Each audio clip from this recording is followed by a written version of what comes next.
Okay. All right. Welcome everybody to the College of Complexes. My name is Tim. The college consists of the following format. First, we'll have a brief announcements period. Then our speaker will speak for up to about an hour. Then we'll have our questions and answers period. After our questions and answers period, we'll have our infamous rebuttal period. After our rebuttal period, we have to be out of here by 7:45 because the restaurant closes at 8. Tonight, our speaker is Jenny Walbridge. All right, Charlie, if you want to get started with the announcements, let's go right ahead. All right. Welcome, everyone, to meeting number 3,794 of the College of Complexes, the playground for people who think.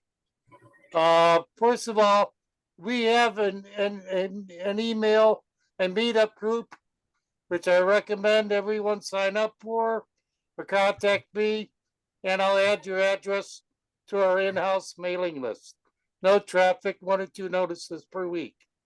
Although I'm not a capitalist, I will give an advertisement for our upcoming programs. On November 30th, well-researched Ernie Norman, college regular, will be talking about the Palestine-Israel-Gaza situation. He's got a well-prepared presentation and analysis on November 30th. Transitioning into December, we have a newcomer, Eric Mao, who will give us a political analysis of the destiny of America. On December the 14th, Lowell Thompson will be returning, and he will be talking about his book, Who Killed America? December the 14th. On December the 21st, yours truly, Charles Paddock, will be looking about how if we want to really save the planet, we have to stop celebrating Christmas.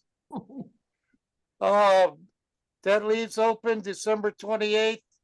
We may or may not meet, but that also leaves then 4 dates open in January. So we'll look on December the 28th.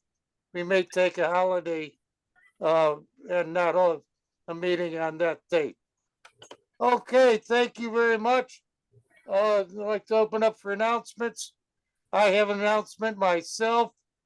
On December the 3rd, it will be a public hearing of the RTA, Regional Transportation Authority. You can comment either at the virtual meeting from 4 to 6 or by email. I put the information, all the information you may need regarding this. If you want to comment on transportation, public transit, it's in the chat box. Okay, anybody else have an announcement? You got anybody else have an announcement from the floor? Do you want to make one, Janet? Okay. All right. Let's welcome our speaker tonight, Janet Walbridge. Jenny Walbridge. Okay. All right, the floor is yours. This lecture is called What is Food? I think our planet, if it were alive, would want to be thought of as a pleasant place to stay and dine. On that token, I hope you enjoy my humor, encouraged by comedy writer David Peter, my cousin. There's a lot to appreciate about food. How are we doing? Can you hear me? Yes. Can we get them to turn down the music? I'll ask him next. Go ahead. There once was a new bakery where an interesting case we did see. A kid with special diet nearly started a riot when folks found out that gluten was free. Gluten-free food is a big deal these days. Companies are cashing in on flours that do not have the protein in them that causes some people uncomfortable symptoms, found in wheat, barley, rye, and oats. Dairy-free is a challenge, it seems. Special diet's not one of my dreams. I tried a new scone, but it left me alone because of the alternative creams. Has anybody tried a butter substitute? Margarine? Could you believe it wasn't butter? I could. Outside of 57 years of holiday celebrations indulged in the United States, my food experience includes working in 7 food stores, studying nutrition, art, and anthropology. I've lived in cities and suburbs in Chicagoland and Oregon. Growing up on a farm, I was blessed with healthy enjoyment of homegrown foods. I've experienced a vegetarian diet and an omnivore diet, as well as my current pescatarian seafood eating life plan. I love pizza and I eat seaweed. The seaweed called dulse comes from off the coast of Maine, and it's red. Here, I'm handing it around.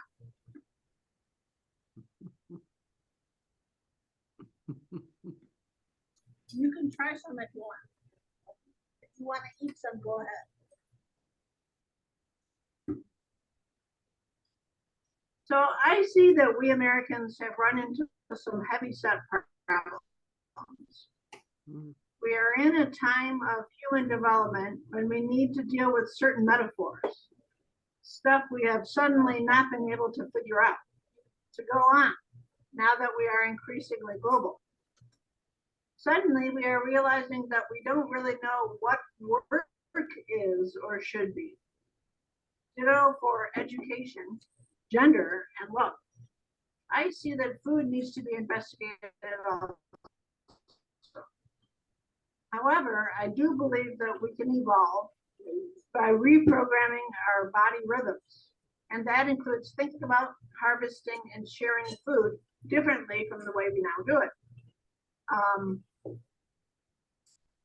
Science should be involved and also love. The eating experiences of all of us could be a resource used to recreate positive definitions of the future we need and want. As our previous Illinois poet laureate, Gwendolyn Brooks, wrote, "We are each other's harvest. We are each other's business. We are each other's magnitude and yield." To her memory, I dedicate this speech. From the book on African American farmers, "We Are Each Other's Harvest" by Natalie Bazile, we learned that captured future slaves were smart. They braided seeds into their hair so they could grow their beloved foods in the new world. Food as gift, custom, pleasure, lifestyle, roles, economy, world exploration, health, connection, tradition, growth of bodies of wisdom for future. To treat hunger. In the US, we sometimes have a different problem. Quote, "Excess ain't rebellion.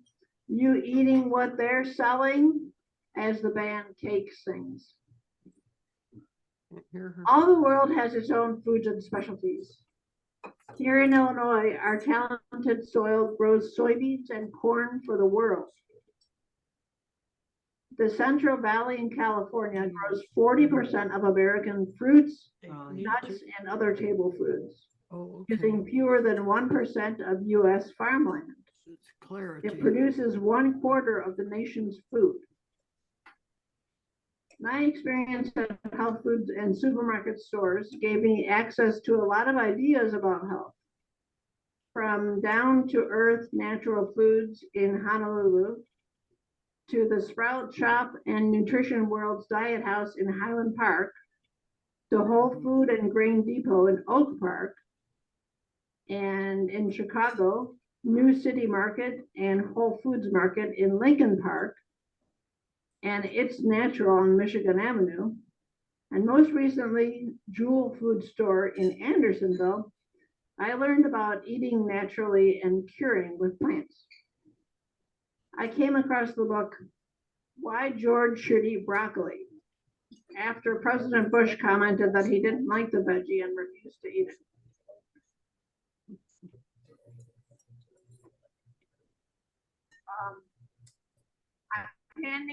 I'm handing another book around. This is what I just talked about. Why George should eat broccoli?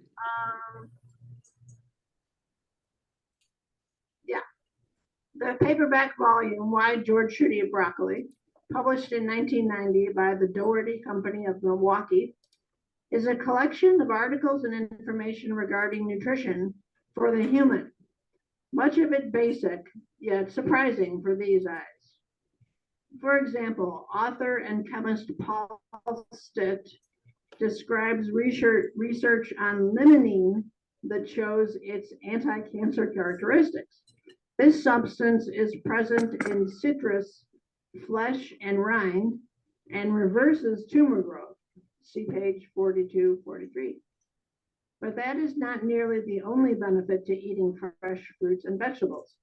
Stitt lists on page 34 the more than 40 cancer preventative compounds in carrots.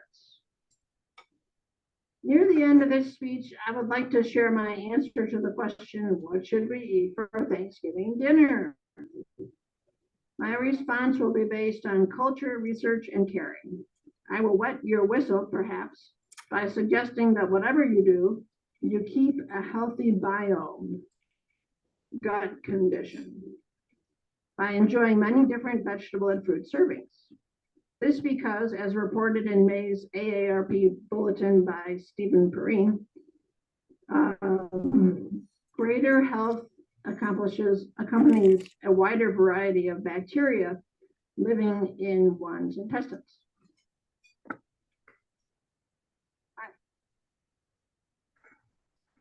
They live in the digestive tract, those bacteria which I lacked. I took probiotic. It seemed idiotic, but finally my colon is packed.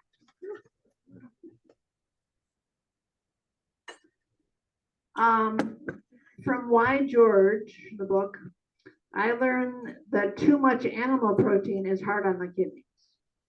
Phosphorus is too. It's more present and bioavailable in meat and dairy foods. I have started to eat some meat. I'm enjoying it. Dinner's so sweet. Much phosphorus, though, makes my kidneys slow, so veggies and rice are a treat. Also, too much animal protein, meat, and high protein dairy causes the calcium to exit our bones, which are actually more tissuey than stony. This means that collard and other greens, popular among African American eaters, are great sources of calcium compared to cheese and meat. Yogurt and milk are less dangerous, but many children are lactose intolerant, so don't do well with milk eating. Cow and human milk, by the way, both have feel-good hormones in them that seem to encourage the baby to want to come back for more.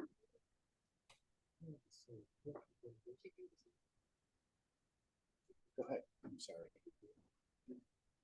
Dairy is good for you, some say, but others would take that away. They think green plants the root to get calcium loot. They won't leach it, but cause it to stay. Yet, we find that we like lots of cheeses, my boyfriend and I. They us pleases. So during the week, we eat healthy, but sneak frozen pizza sometimes. It's good, Jesus. And my love spoke this wisdom to me.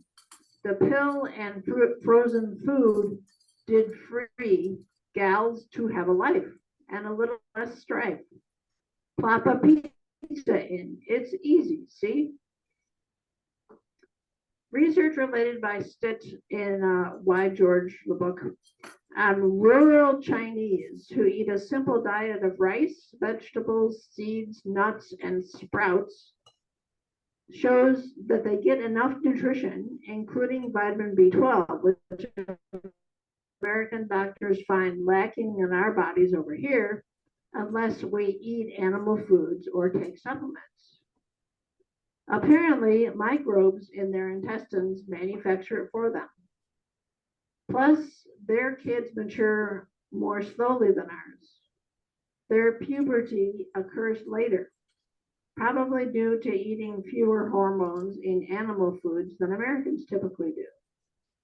They have less breast cancer and less osteoporosis, as Stitt reports on pages 75 to 76.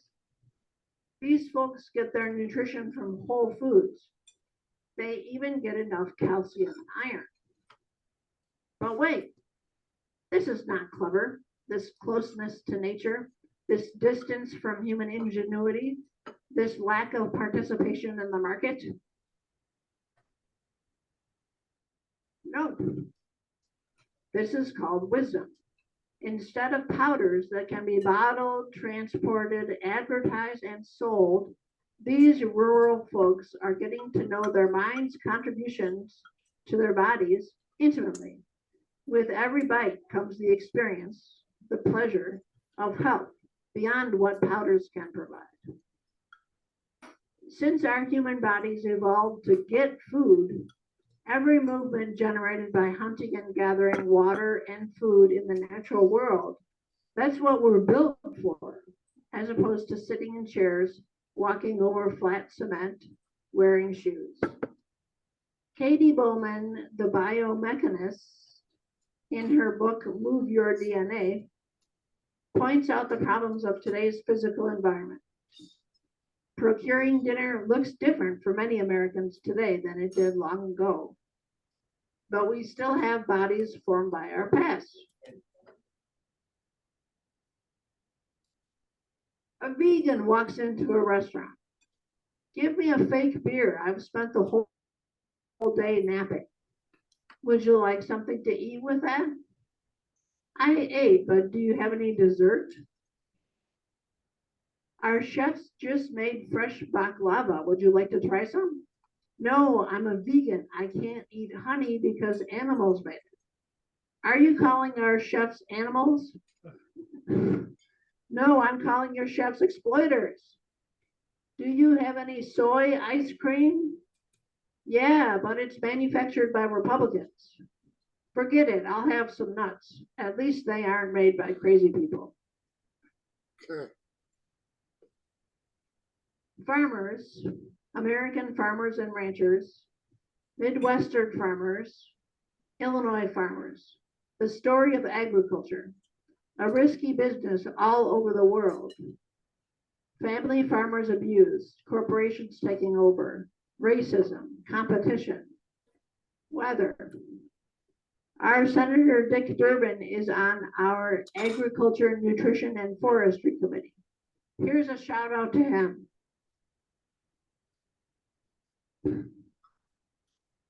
There's some more on current issues in nutritional understanding that I can mention.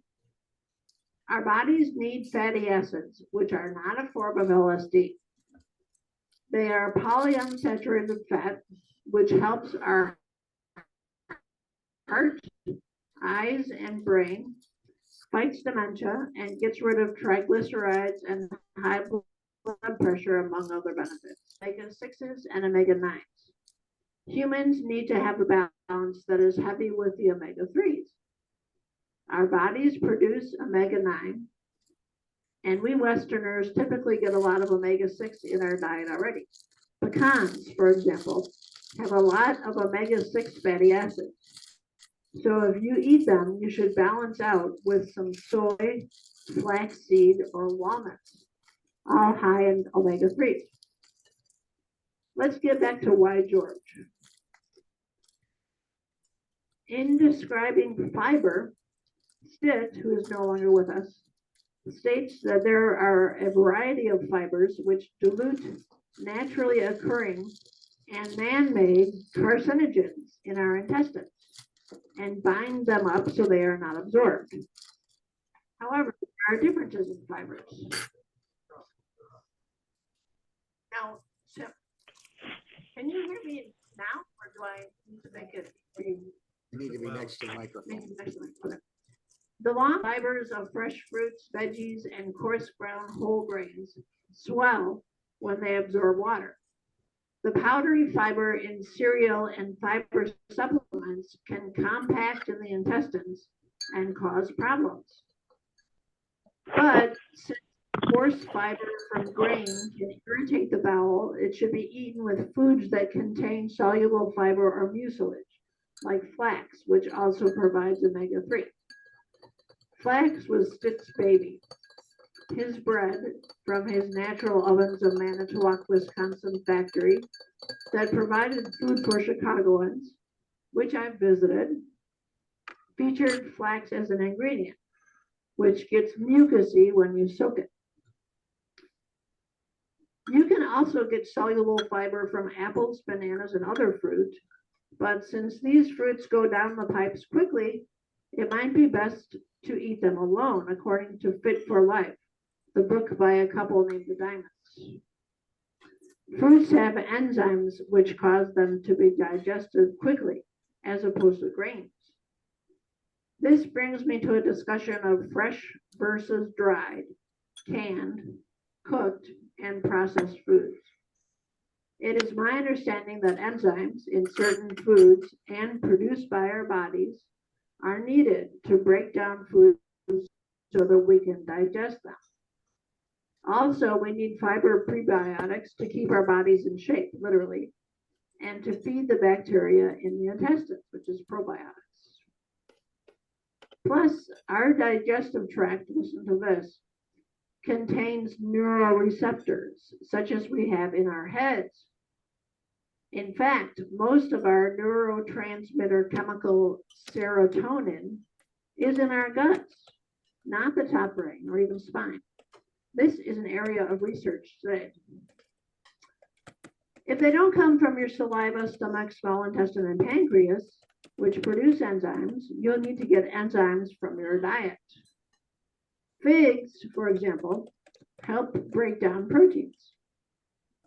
And other enzymes, which can break down either proteins, fats, or carbs, come from papayas, pineapples, bananas, kiwis, kefir. Does everybody know what kefir is? No. Okay. Kefir is milk that has been cultured. It's very similar to yogurt, but it's more like drinkable. I think it started in Russia, maybe. I'm guessing. Anyway, kimchi. Kimchi is the Korean cabbage that is cultured. It's usually hot, spicy. Miso, which is a Japanese product. Ginger, raw sauerkraut, raw honey, mangoes, and avocados. You can buy over-the-counter powdered enzymes to use before and during a meal, and prescription enzymes are also available. If you have issues, you should work with a doctor. Because raw veggies and fruits have enzymes in them, around half of the enzymes we need to digest them, our bodies digest them easily. Cooked foods, on the other hand, are enzymatically dead. They need enzymes from a source outside the food itself in order to be digested and utilized by the body for nutrients, though their fiber can be useful to our systems. Especially fruits, and especially pineapple and papaya, even when dried, go through our systems faster than other foods. According to my computer, even dried pineapple and papaya contain enzymes. According to the Fit for Life diet, fruits go through our bodies fastest, so should be eaten firstly, and are the only thing you should eat until noon. Also, veggies should be eaten either with starches or with proteins, but not both. And nothing should be eaten after 8 p.m. According to the dictionary, quote, food is any substance consumed by an organism for nutritional support. Food is usually of plant, animal, or fungal origin and contains essential nutrients such as carbohydrates, fats, proteins, vitamins, or minerals.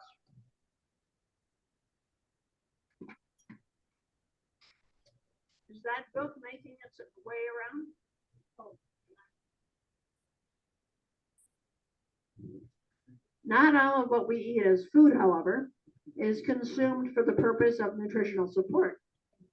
Food is the original gift. Nursing at the breast even develops jaw and tooth structure of the baby face.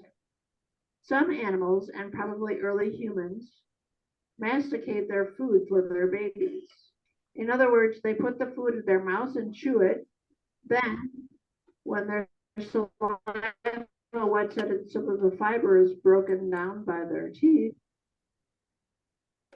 plus the digestion process in their mouth has started, they place it in the mouth of the infant to feed them. So this is instead of jars of baby food. I know someone who pounds his nuts because he hasn't the teeth for munching them. This works fine, though it's a lot of arm effort. We often meet emotional or spiritual needs with food. Food can be entertainment. Even shopping for food can meet our physiological needs. Our psychological needs, such as that of mastery. For example, when we find a good deal or discover a new taste sensation, or even an appealing package to reuse. Maybe we learn about a yummy new product, perhaps one on sale, or one from another part of the world that is now available here.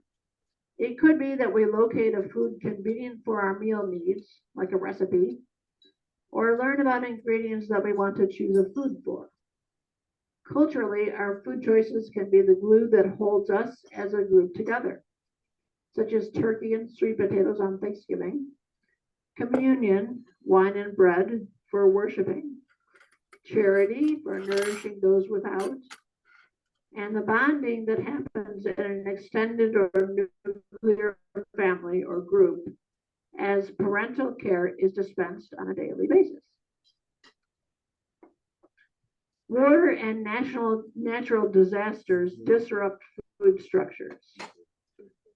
New stores, grocery, bakery, discount, health food, foreign, quality, or new locations for stores can interrupt our consumption patterns too. Transport can be a defining force for our nutrient procurement. My partner, for example, can carry a big load of food, like watermelon. Yay! The type of foods we eat can be attached to moral judgments depending on culture, different groups of people from varied places, and intellectual concerns, such as worry for the health of the planet as affected by the amount of the human population. Also, there may be criticism of food sources and their effects on the biological status quo. For example, cattle producing methane that damages the world's atmosphere. Some people feel emotional about animals.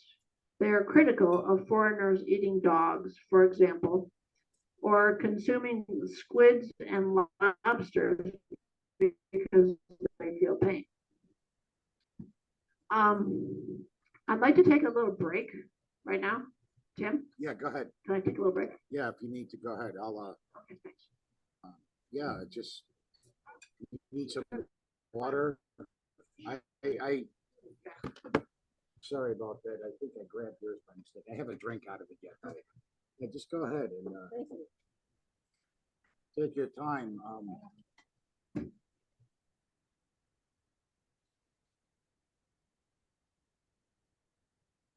that help? Yes, thank you. Uh,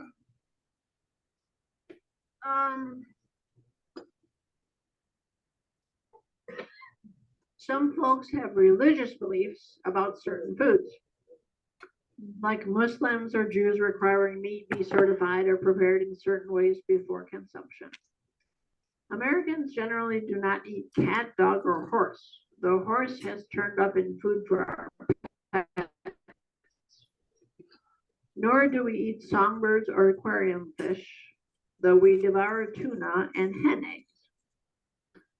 Personally, I have become a critic of the foodie attitude that encourages one to try anything that can be eaten just because it is available. With plants, I can see this, but animals, bugs, Bats? I think not.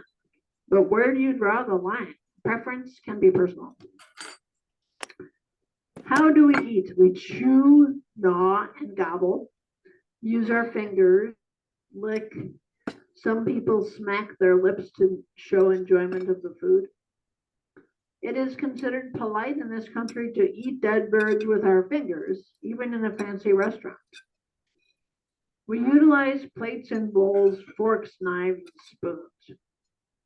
At the July 4th Rainbow Gathering in Mark Twain State Park in Missouri, all you needed to get fed from one of the various cooking fires for free was a bowl. We chuck down, we binge, we pig out, we get hungry or not.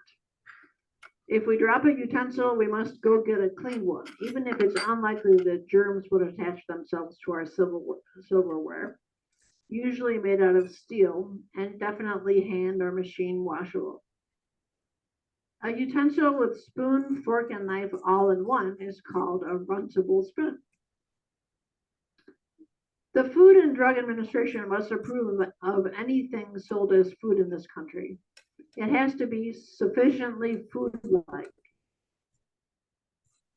Not too appetizing, if you ask me. We all have seen vending machines, have been through the American historical capitalist adventure of eating unhealthy products this past half century or so. Now it's no surprise that new diets keep emerging, based or not on scientific breakthroughs. Keto, gluten-free, paleo, vegan, vegetarian, macrobiotic, blood type based, Atkins, local, and fit for life are diets for improved health that people have recently adopted. Does anybody have any questions about those? Yeah.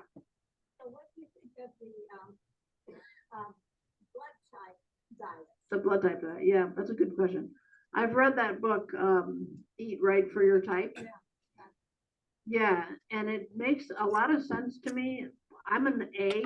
My blood type is A. It doesn't matter negative or positive. It's just the letters. So I'm supposed to eat different foods from somebody who is an O blood type. And I don't know what to think. I guess in Japan, people actually search for mates by blood type, because it would be easier to fix dinner for somebody who is the same blood type as you, Like, for example, I'm not really supposed to eat any meat. Now I do eat meat. I eat fish occasionally. Anyway, I don't, yeah, that's a good question. Have you tried it? Yeah. Do you like it? Well, that was a long time ago. I don't remember if I didn't stay. Yeah. I'm an O. You're an O, so you should be eating some meats, certain meats. Yeah. All right, very good. Let me go on. Food comes from mama, from God, from a paycheck, from a store, in its dirty form, in a package, and wrapped off the shelf by way of the government or a neighbor's kitchen. Food comes from the ground and the waters, and traditionally from creatures which live there. Bread is a Western symbol of nourishment. Baked on a bed of gravel in Iran, thrown from the back of trucks in Germany to make the case for the Nazis to a starving country, supposedly referred to by Queen Marie Antoinette, let them a brioche or cake, which implied the obliviousness of the ruling class in France. Since bread was the staple food there and consumed half of the peasant class's budget, it was a big deal.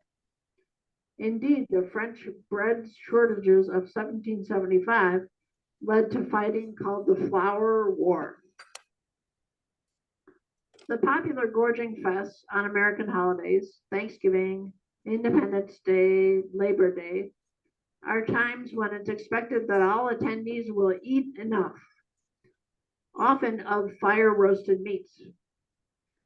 Flame makes another appearance too, on top of the birthday cake. Meanwhile, American holiday seasons are often times of sugar overkill. We even have a holiday devoted to candy. Halloween has its own rituals. We pass it off to kids, but asking for candy has become a favorite custom we school our children in. Do we want to take time to walk around a little bit?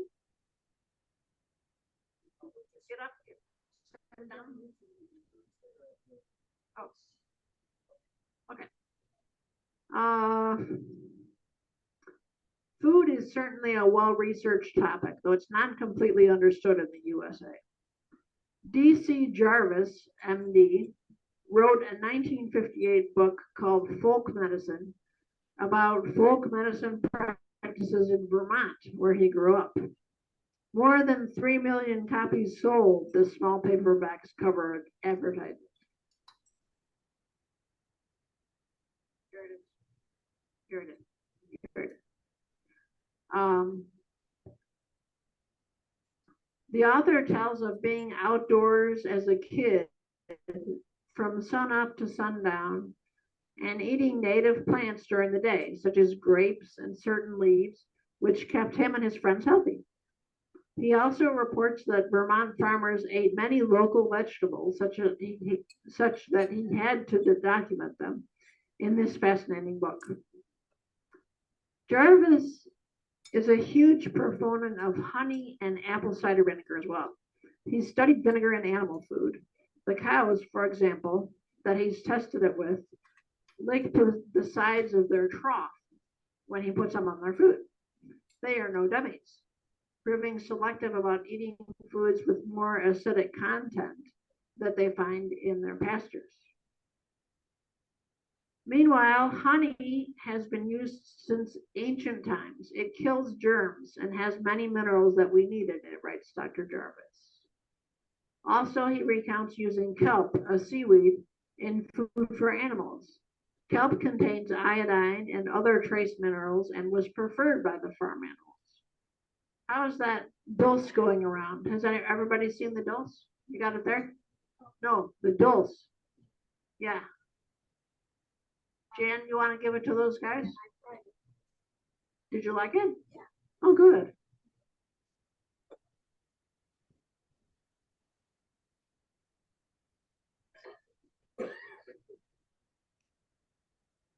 Anyway, Jarvis's information is revolutionary, but not unique. Dr. Oz and other popular authorities have a similar take.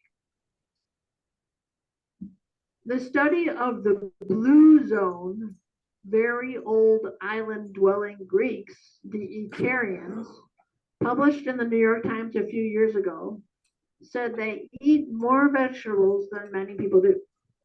They eat cooked veggies and greens in salads, garden and wild. The horta, or greens, it is reported, are high in antioxidants and omega-3 fatty acids, as well as other nutrients. Children may need to eat more meat than adults as they are growing, but older folks do better on less meat. Our great ape relatives, the chimps and bonobos, eat mostly fruits. From carnivore, meat eating, to omnivore, meat and other food eating, to pescatarian, fish eating, to vegetarian, avoiding meat, to vegan, avoiding all animal foods such as meat, dairy, and honey. The next restricted progression would perhaps be fruitarian, eating only fruits, then breatharian, not eating much at all. I ran into a man who calls himself vegetarian online. Others have used this term throughout history, and those who have lived for long periods without eating or even drinking have eventually died like everybody else. Still, I find Elatom Amin's situation intriguing and suggestive. Could food be not as required as we think? If nutrition could come from less eating, but more touching and more exercise, a different physical flow of energy?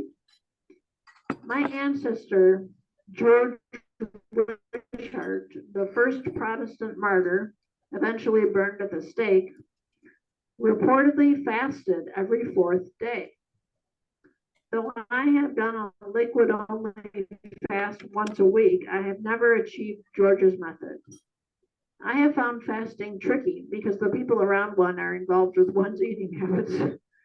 Yet I aspire to check this use of fasting out. Amin is an African American man from Ohio who grew up with a lot of food around him. After a period of heaviness, he learned about and tried eating 80% raw and live foods, a diet used by cancer patients sometimes. Doing meditation and fasting as well as exercise. His attitude is great. I urge people to look this guy up.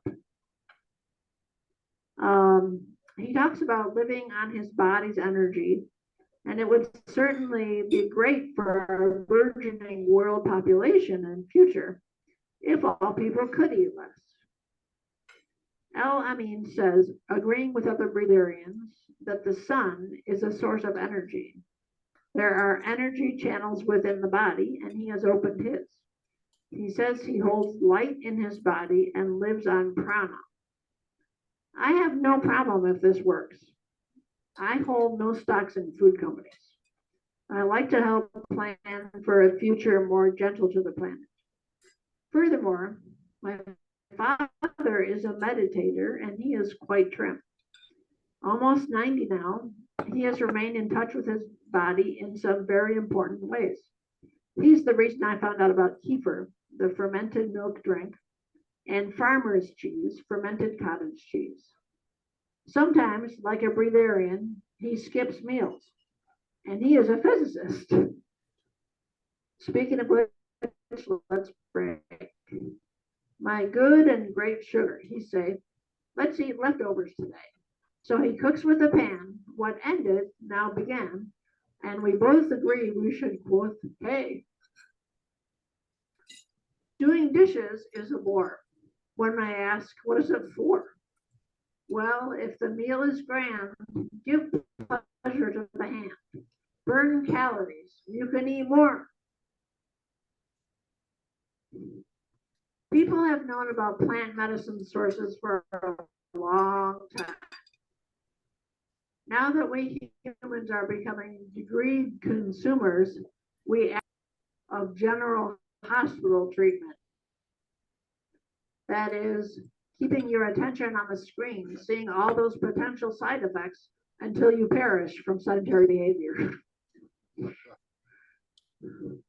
Okay, we're coming round to the end of this speech. Dandelions are good for our livers. The main ingredient in Metamucil comes from another of our local plants that thrive in disturbed by people, plantain. It can help you to eliminate. And Native American as well as Chinese medicines suggest that corn silk, that stuff you try to get off your fresh corn cobs, can be used to treat diabetes. Also, our spring flower and Illinois state flower, the violet, is edible. The little purple blossom is actually spicy. And our common ginkgo tree leaves are brain energizers used in Chinese medicine to treat mild age-related dementia. Not only that, but the humble pea has pigment in it that is nutritive for the eye. Let's have world peas for Thanksgiving. A vegetarian walks into a restaurant. What'll it be? I'll take a PB&J on whole grain. Would you like a drink with that? Sure, but it has to aid my elimination. Elimination of what? white sugar, white flour, and white wine. What brew do you like to drink? Do you have any goat milk? Yeah, but that's just for kids. I'll take a glass of Blood Light. I thought you said you were a vegetarian, not a vampire. Hey, I don't eat meat and I only bite vegans. Not all of our food contains essential nutrients. Some is made from or with chemicals that are an insult to our delicate biological systems. Hormones, pesticides, herbicides can be an attack on the produce pickers as well as the eaters. It is obviously morally wrong to subject food workers and food buyers to these assaults of pollution and toxicity. Yet it is too strong a pull to make food available in an appealing form. So growers, food storers, shippers use the chemicals that are convenient to provide the food, even if it means, ironically, illness from eating it. There are some mysteries regarding nutrition. Firstly, some produce offers different vitamin content when fresh compared to cooked. I'm thinking of carrots.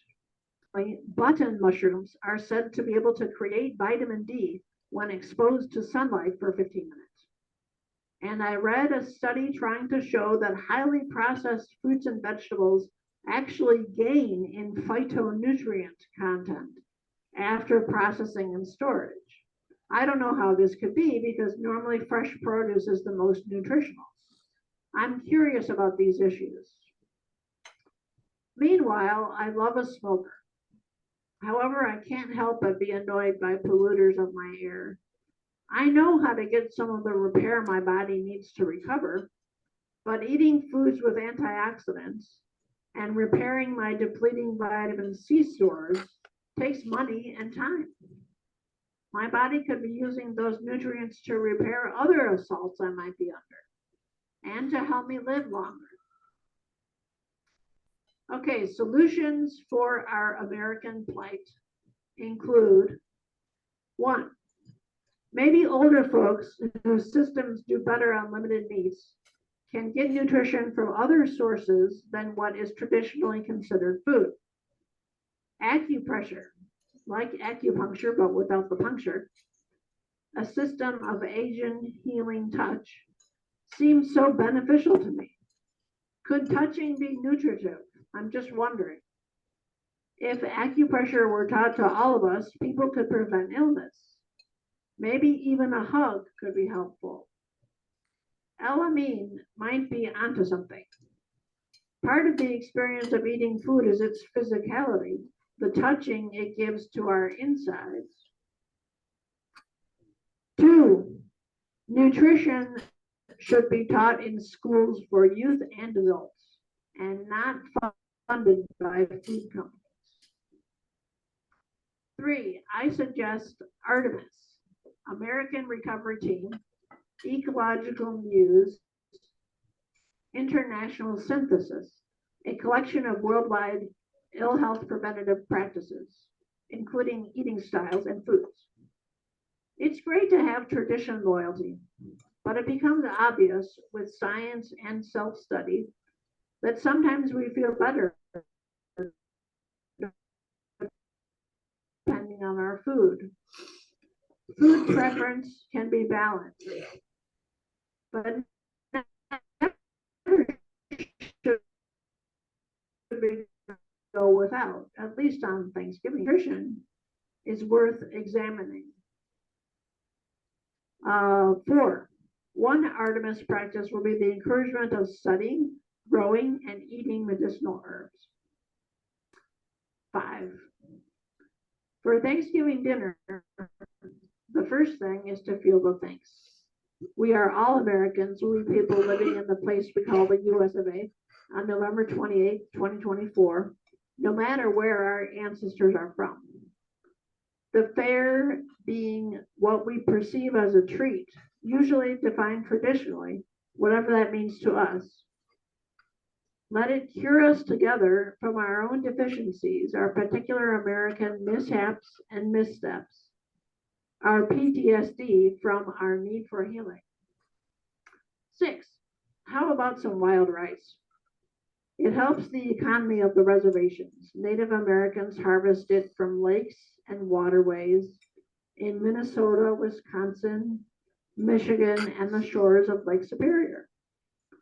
It's an Ojibwe, Anishinaabe, and Menominee tradition to harvest the food, called manumin, and prized for its ability to be stored and enjoyed when other foods are unavailable.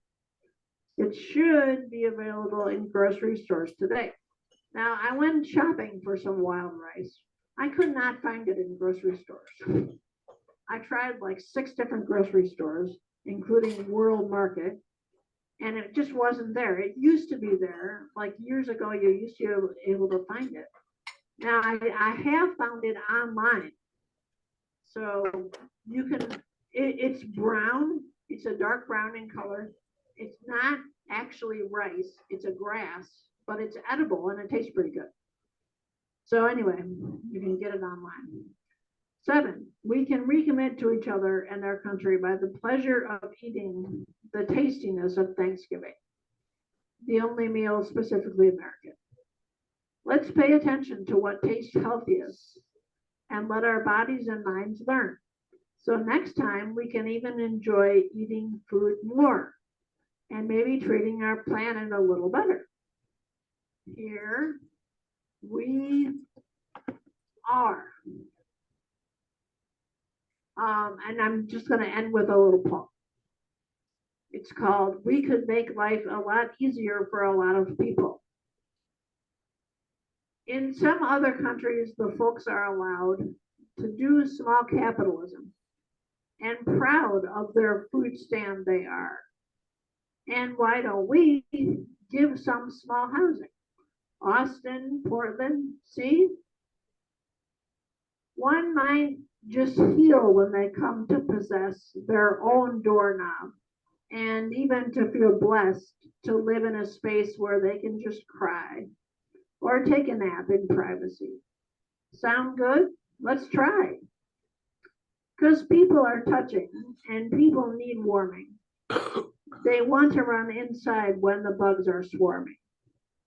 We all have toes which belong to our feet, directing us whither we tread, who we greet. Do we feel we don't need manners with our neighbors? Friends, enemies, for all folks, we must labor for shared results, progress. 2 folks on the seesaw. Neglecting each other can't get high. It's a law of nature. Good deeds make us happy together. Gifts, sharing, good-natured acting, whatever. Enjoy being ourselves as we impact another, and they're holding us like a sister or brother. Family and friends, we do need them. See all the nations who know they must feed them? Not leave fellows to rot while leaders drink up, but help people be strong. I'll join with a cup. You ready to take some questions? Question Okay. time. All right, who's got questions from the audience? Want me to- What's it, we'll just keep the microphone there and we'll have them speak up. Who's got questions? I'm surprised. Okay, Russ, loud, please. Isn't there a difference when they talk about gluten, like the natural gluten, like you get in whole grain versus processed gluten?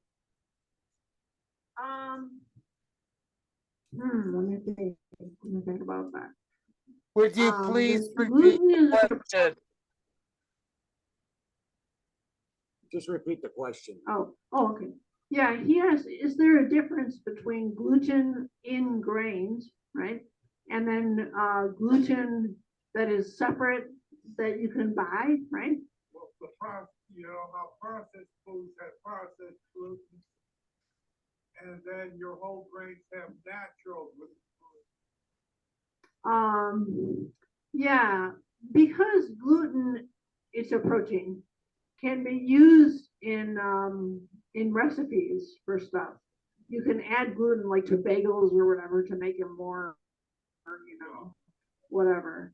Yeah, so that's a good point. Yeah, there's gluten itself, and then there are also it is also present in they call them brow, barley, rye, oats, and wheat, in those four grains. Does that answer your question? Yeah, I just wondered if, but the natural glutens, I feel like are good for you. Russell They says, taste more natural versus more processed. yeah, he says that he thinks that maybe you should avoid the gluten all by itself, but it's okay to eat it in the grain form. Some people don't do well with it, even in the grain form. Also, like my sister does not, she eats a gluten-free diet. And because it makes her uncomfortable, like with bloating and stuff like that. Okay, any other questions? Yeah, Jan? Yeah, Jen, loud, please, if you can. I wanted you to talk about processed food. And could you name names of things that are over processed and what happens to you and how processing different processes. Yeah. Jan asked me to talk about processed food. One thing about processed food is that it usually has a lot of salt.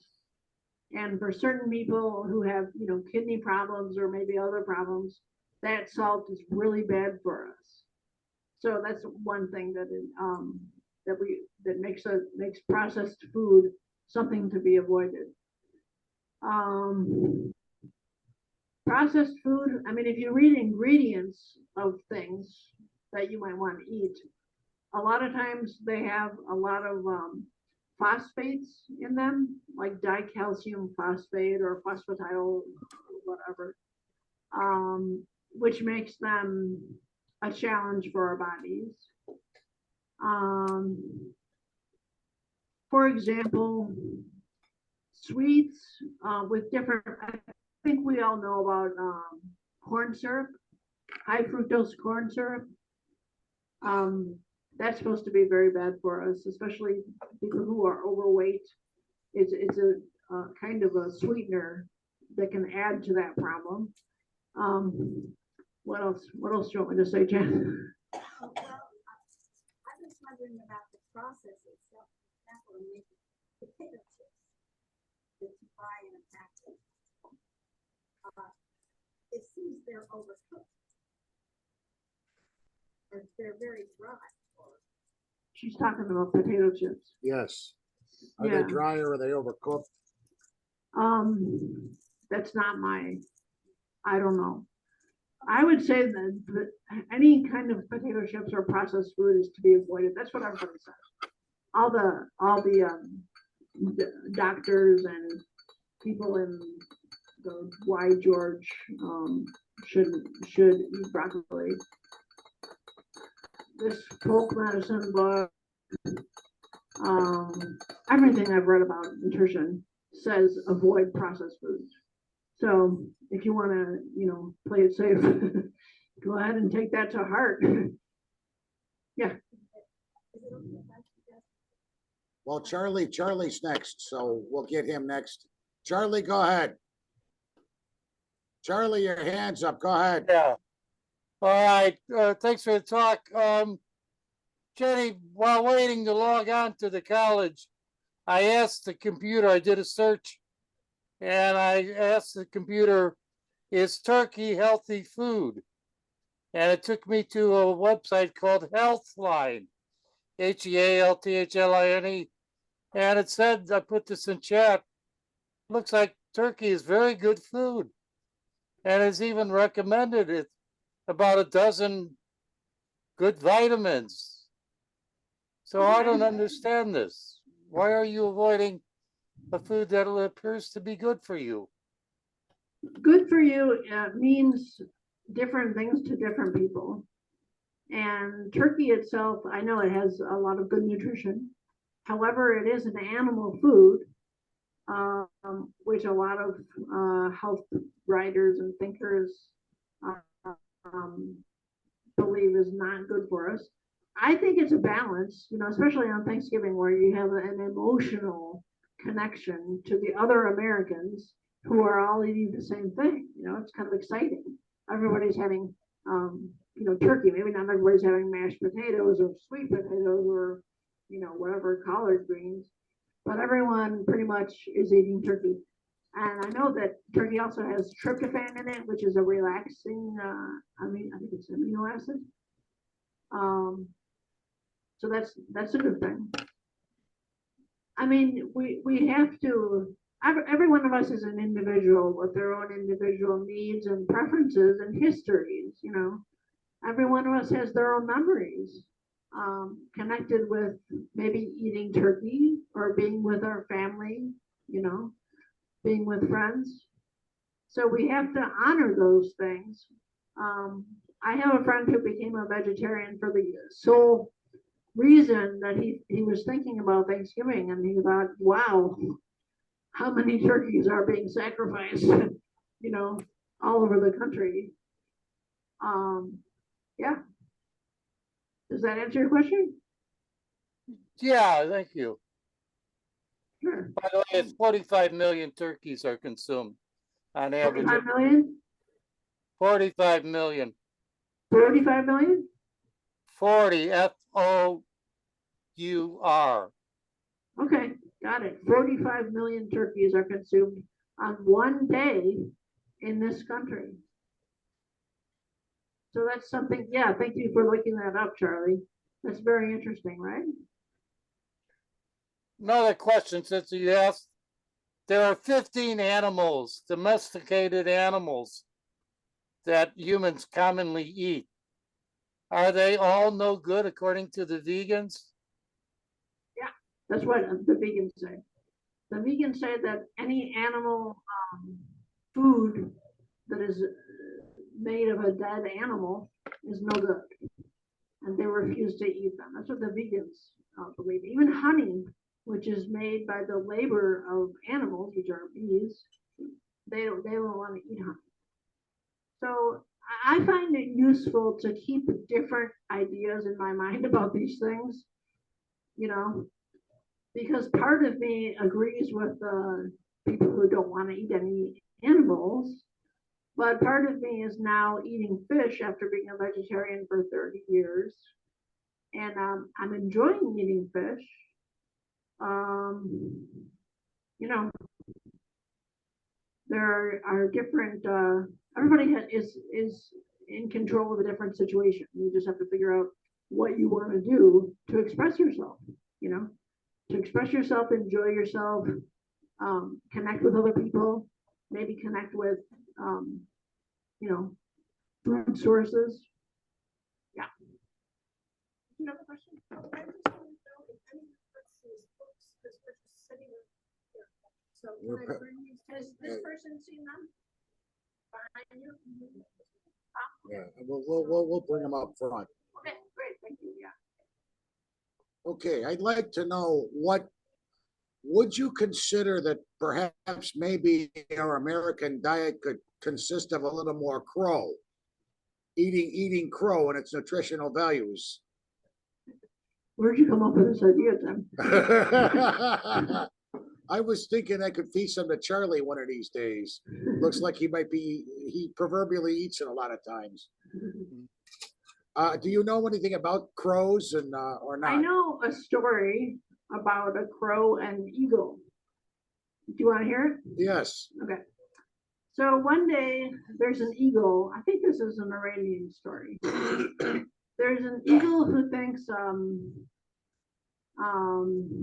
gonna find out the meaning of life and what's the best way to live. Okay, so he goes to ask the crow, because crows are supposed to be really smart. He finds a crow and says, you're supposed to be smart. Can you tell me what's the best way of living? And the crow is at first scared because the eagle has big feet and a big beak, and he's kind of scary. Anyway, so he says, okay, I'll just go ahead and tell this guy what he wants to know. He says, I'm a crow. We eat everything, including garbage. And the eagle says, okay. And the crow says, would you like to see where I live? So the eagle says, oh yes, I need to know this. So the crow leads him to his roost, which is very smelly. And as they get closer and closer, it smells worse and worse. And the eagle goes, wow, I'm not sure if I want to live like this, you know. But anyway, so that's the extent of the crow's knowledge, is the way he himself lives in the world. And the eagle says, okay, thank you. And he flies away, and he flies straight up into the sky, and he flies and he flies. And then pretty soon the crow can't see him anymore. And that's the end of the story. Yes, Russell? Yes, on the turkey, I would think turkey is good more naturally or even organically versus the factory farm turkey. Yeah. So Russell's saying, you're making a distinction between an organic turkey and a factory farm turkey, which might be a lot less inexpensive. Yeah, I mean, that would depend on which one of those two you're going to eat. Would depend on a lot of things, right? Like how much money you have, and Natural way. Anytime you're doing it the more natural way, it's always better than the more processed way. yeah, he's saying that the more natural way would be better than the more processed way. Do you mean better in terms of your health, the health of the person who's going to eat it? Yes. Yeah. I have to agree with that. Does anybody remember when organic foods first came out, and they were looking for a symbol Yes. To put on the organic stuff so you would know it's organic? You remember that, Tim? Mm-hmm. It Yeah, was around the late 70s, I think it started coming out a little bit more. late 70s, yeah. Or something that's raised like how the Amish do it. Yeah, something that's raised the way the Amish do it. Yeah, that would probably be healthier, one would expect. But like I'm saying, you might not have enough money to buy that kind of an animal to eat. Or, you know, your friend might have raised the turkey themselves, and you're going to eat your friend's pet or not. Yeah, Tim, did you have another question? Yeah, I was wondering, I've done a little bit of dietary changes myself. I mean, a lot of before it was a lot of fast food, a lot of canned food, living by yourself as a bachelor. I moved in with my mom a couple of years because of the death of my father, and we've been eating a lot more things like vegetables, fruits. I usually hit a good deli. It's just at a place called Gambino's in Schiller Park, and they have some really good cooked food there, like meatloaf, stuff like this. And usually just eat meat. What would be the best way to get a healthier diet consisting of what for people like myself who are kind of single and don't have a lot of time to do a lot of cooking? Good question. I mean, if you're talking about a healthier diet for a lot of people, it's an individual situation, right? Mm-hmm. So, I mean, like after being a vegetarian for 30 years, started to eat fish, and now you might say that I'm healthier. Right. I have to talk to my doctor about it just to make sure, But anyway, for you and for pretty much anybody else, it might be better to try to eat more fresh fruits and vegetables. Mm-hmm. My boyfriend makes me a food plate every morning, and he's from Iran, and in Iran they love fruits. They're very sophisticated about that, very civilized. So I eat a big plate with a little bit of different foods on it and stuff.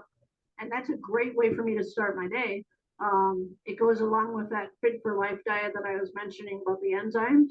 You know, the fruit kind of goes through and kind of cleans your system and is good nutrition. And then later in the morning, I usually have an egg, a boiled egg, with a cut up cucumber and some yogurt. And I put some of the dulse seaweed on it. It makes it like salty and flavorful. So that's what I eat. Now he's not me. He's something different. You know, he eats some yogurt with cut up cucumber, some cut up tomatoes, and some cut up avocado. Sometimes he puts salsa on it, and then he cuts up his egg and eats it with bread, toast. So that's different. We're different people, you know. We have different needs, different bodies. We might even be different blood types. You know, that might affect what we're supposed to, what we do better on, you know. So if you're starting, then everybody says if you're starting a new diet, you know, Jim, if you're trying to eat more healthy, you should talk to your doctor about it, you know. Well, the reason I ask is I recently got diagnosed with diabetes, so I'm on the insulin and all this stuff like this, and you know the A1C, and I got a whole bunch of medications I gotta take now, and I never really thought much about it until you know 3 years ago I was fine. You know, they said I had high cholesterol, but you know now it's like all of a sudden, oh my God, what happened? You know, and I mean I feel fine for the most part, but it's kind of a pain in the ass with all these medications. Have you ever found that diabetes can be reversed through diet and nutrition, or basically, you know, do I have to live with it, or would Yeah. a combination of fruits and vegetables and maybe a little weight loss over the time might be helpful? The people behind you, Tim, are nodding their head. So why don't you guys say what you know? Yeah. Share what you know, please. I'm quite certain.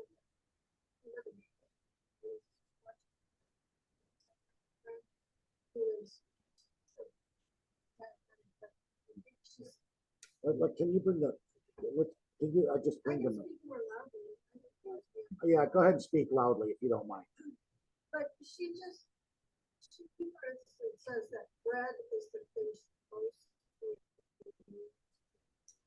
that real is borderline. So just watch the bread, and I have switched. We're trying to switch to the bread. It's made with grains. It's grain.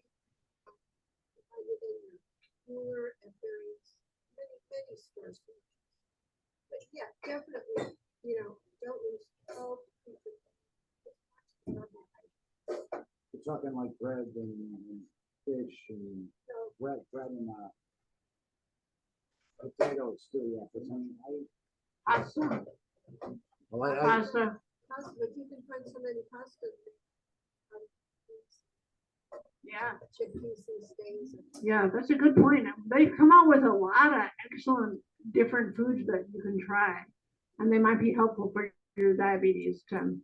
yeah, because the one thing that's helped me out a lot is, you know, I drove by the store for almost 9 years, and just a small local grocer, and they have, you know, they had a great selection of meat. They have this full service deli in there. They always had these like, yeah, there's the food's in plastic, but I mean, my God, you can get the spaghetti. My mom, I bring it home. She loves it. We can heat meat, and you know, it's just things like everything from meatloaf to um, tilapia and fish to whatever. And the cook there, she is just so good with it that it's well worth eating. You know, well worth having something. And you know, it's not as expensive as fast food, but it's, you know, there. And then of course, you know, we got the fruit around the house now because I mean, I with her being a little bit up there more, she eats a lot of fruit, and I'm beginning to find out I like it too a lot more than I thought I did. Great. But you know, it's you know the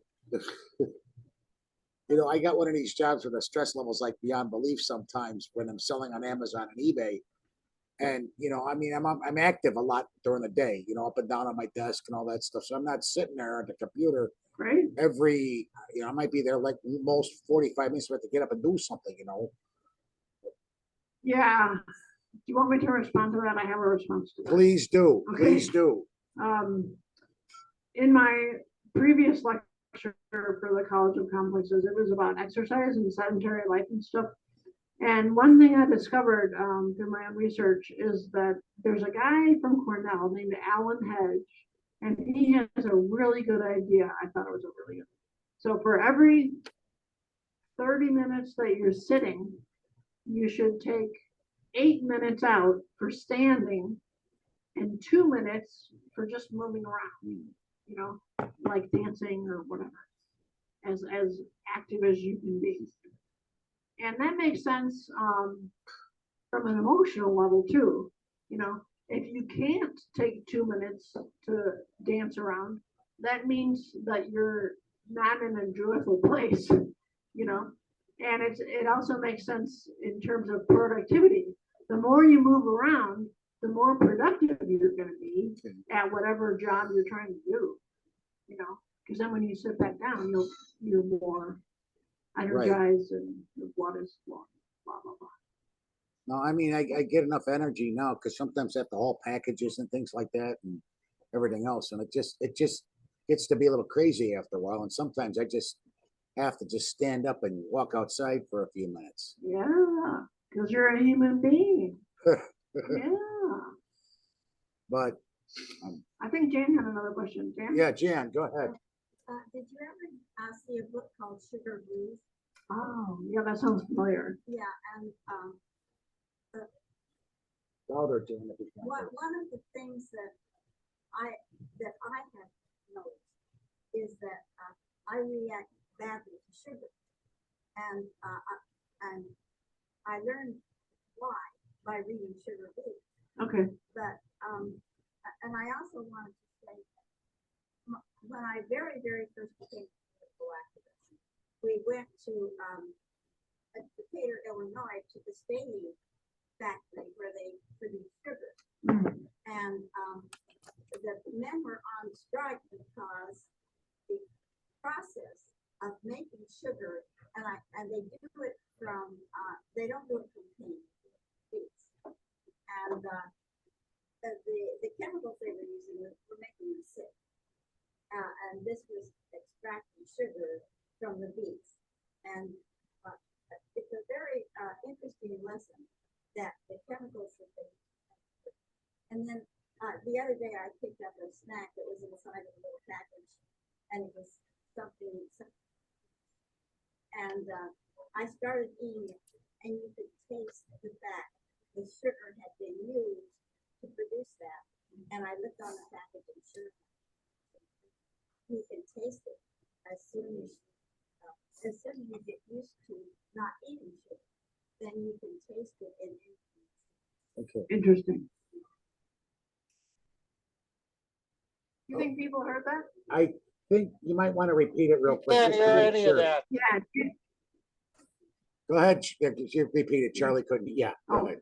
Yeah, so she was saying that she read this book called Sugar Blues, and it was educational for her to understand about why sugar is bad for us and stuff, and how sugar is in everything. And then she went down to Decatur, Illinois, and there was a sugar plant down there. They were making sugar from beets, not from cane sugar, from beets. And she found out that the people who were working there were on strike because the chemicals that they were using for this process were making the workers ill. And then she was also saying not eating sugar makes you more aware, like when you can eat something and it has sugar in it, then it makes you more able to taste the sugar, right? And even like stuff like potato chips and stuff like that, right? Yeah, Okay. you can read the ingredients and it will say sugar, and you can indeed taste the sugar. So yeah, sugar is a huge problem. My sister, the one who has the gluten-free diet, also avoids sugar, and I think she's a hero. You know, it's really hard to do that. Have you seen that place downtown in Chicago called It's Sugar. Yeah, there's a place on Michigan Avenue, there's a store called It's Sugar. And they sell, I've never been in there, but I'm sure they sell some really, you could call it satanistic stuff. They have a sign in the window saying, it's sugar, because breakfast is the most important meal. Ah. Okay, Charlie, you had a We had question? another person Oh, behind you. Yes, Hang on, let's let Charlie go first. Then we'll take you. I was just gonna note that bread is breaks down.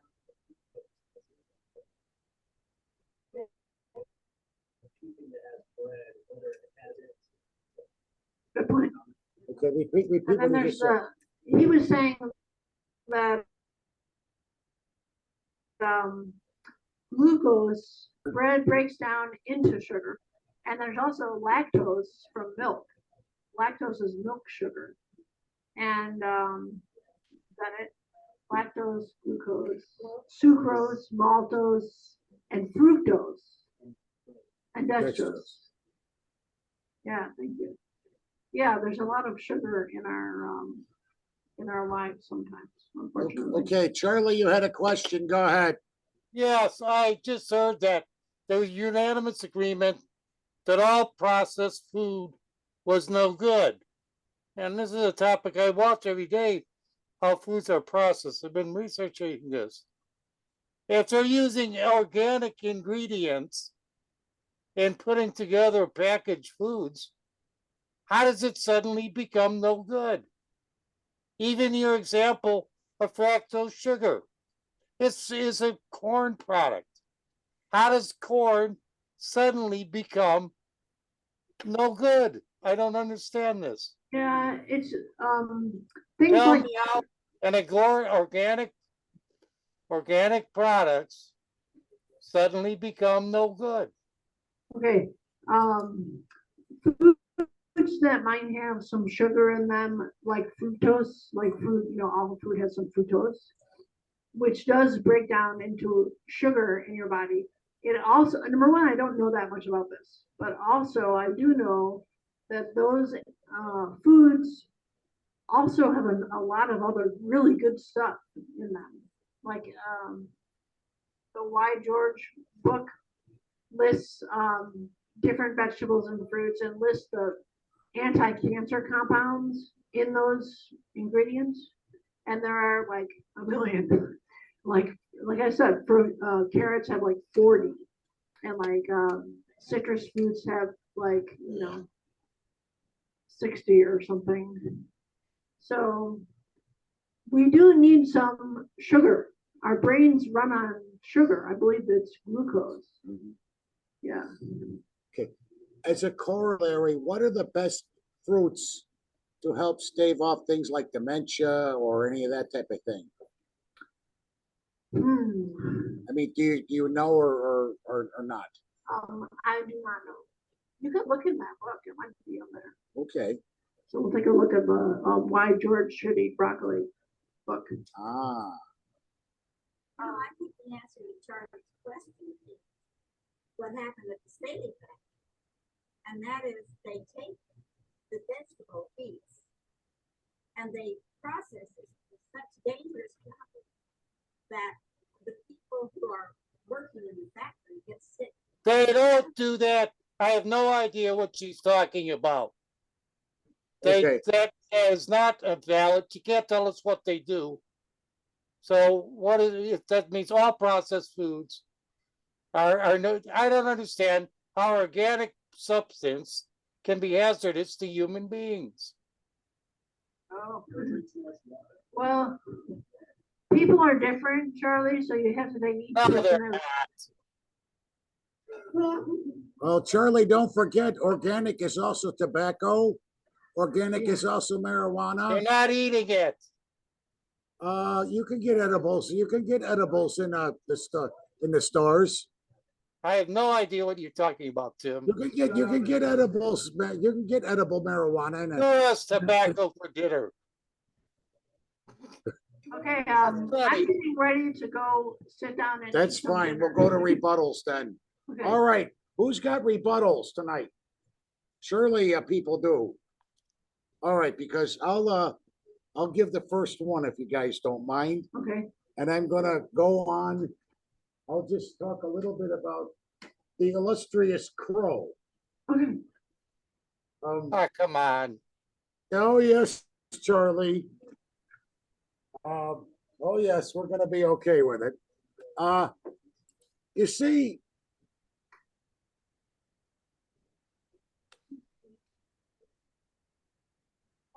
let's give one more round of applause to Jenny. I think she did a really good job tonight. A lot of preparation in her speech, and I really think she did a nice job with everything. And I thank you very much. I was not what I was expecting tonight, because I thought we were just gonna get something else. Anyway, thank you very much. One more time, guys, come on. All right. We often talk about the expression of somebody eating crow. Sometimes we do have to eat a little crow, especially when we are wrong about something or have to admit that we're kind of like out of it. But crows can be tasty birds. There's a site called crowbusters.com, and he has a lot of crow recipes. First of all, crows are smart birds. They have become tame after all when they're around human beings, but they're also very flighty, very quick. And as game birds, there's something that we are overlooking quite a bit when we, eat them. In the 30s, there was a campaign down in the South to have people eat more crows because of the widespread hunger in there, but there was an abundance of crows for a while. And, they say crows are high in nutritional value. They're also good brain food, and they also have a little bit of nutritional value. So the next time you got a senator or some guy you're doing it, take him out and give him a little crow. It might be good for him. Now I could go on and on about the benefits of eating crow. God knows I've had to proverbially eat a lot of it myself, but it doesn't make me such a bad person. And I think crows are somewhat not rated well. But the thing is, I also like the fact too that I like a lot of my traditional foods. There's one thing that I really enjoy, and that is the good old Chicago style hot dog, particularly at a place called Gene and Jude's down in Schiller Park. No, I'm sorry, down in Franklin Park there, just over the border of Schiller Park. Boy, cheap, good food with a lot of mustard, relish, the horseradish, the other ingredients and the vegetables. You can get a full meal out of those real quick. And those fresh fries. Yeah, I know about the no ketchup rule, but I still like a little ketchup sometimes. That's probably because of the urbanite me a little bit more. There is a little bit of what we call New York influence there, but I don't think it's such a bad idea. We are a multi-ethnic country, and I'll tell you something else too. Some of the Mexican food that's out there, the tortillas, things like that are really, really good. Well, anyway, that's my rebuttal. I know some of this stuff's not nutritionally well, but I'll tell you too, I do like a good candy bar every so often. I do like the fact that's in there, but I'm just surprised, after I've told everybody I had a little more diabetes and just how much food can affect you, your mood, your things, what a good bowl of food will do versus a bowl of potato chips.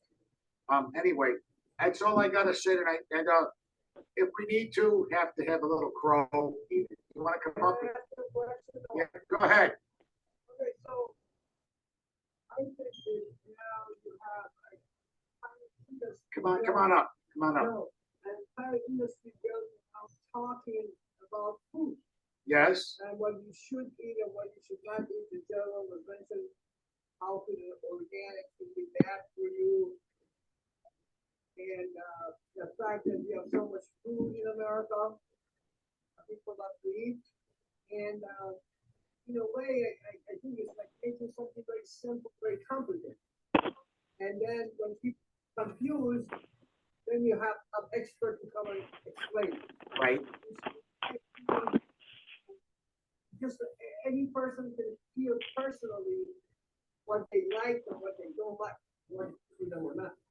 Yeah, but you have gone far about that. I mean, first, multi-billion-dollar industry, Yeah, and you know what I'm saying? And everybody can tell you that too much food is not good for you. right. You don't need an expert. And the rest of it, I think, it's just, I don't know.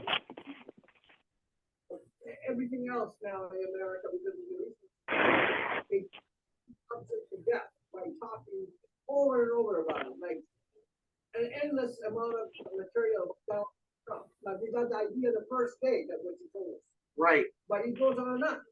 It never ends. For 8 years in a row now, millions of articles in the papers have been about Trump. Right. And so the food has gone through the same process. In other words, every day they come up with something new that rejects the old research, questions the previous assumptions. And so I don't know how a consumer can possibly be comfortable eating anything because technically everything would be bad for you. And so, well, that's all I have to say. Well, thank you very much. You're just basically telling us that there's such an abundance of knowledge out there that you need an expert to go through that abundance of knowledge. And the fact of the matter is that something as simple as eating has just gotten overly complicated in today's society. You know, I kind of have to agree with you in a lot of ways too. A lot of things that we used to do fairly simply have gotten a lot more complicated. What's so complicated about eating? You know, like I'll tell you the one thing that really, there's nothing complicated about eating, Charlie. I just wish you let me finish my rebuttal here and not What are you interrupt me doing? You here. already gave a rebuttal. My personal thing is when people drive a car, you know, if we all pay attention to the road, we're not going to have as many accidents. Now we have all these new safety regulations and the safety stuff that the car companies are pushing to make our lives a little easier and everything else. I mean, to me, it's a simple matter of, okay, you follow the rules of the road, you maintain a 2-second following rule, and you pay attention when you're behind the wheel. That's usually the best way to drive defensively. And you're always going to have that crackpot who goes ahead of you and cuts you off and everything else. You have to just let them go. I mean, there's nothing real complicated about. I mean, driving is an intense activity, but most of us do it on a routine basis. And you know, if you just pay attention, you're usually going to be okay. Like stopping at a red light instead of trying to gun it, or speeding above the speed limit. You know, it's just that simple. But it gets a little overly complicated when people break the rules. But anyway, I've had my say. Let's get our next rebutter up here. Jan, come on up. You're our next butter.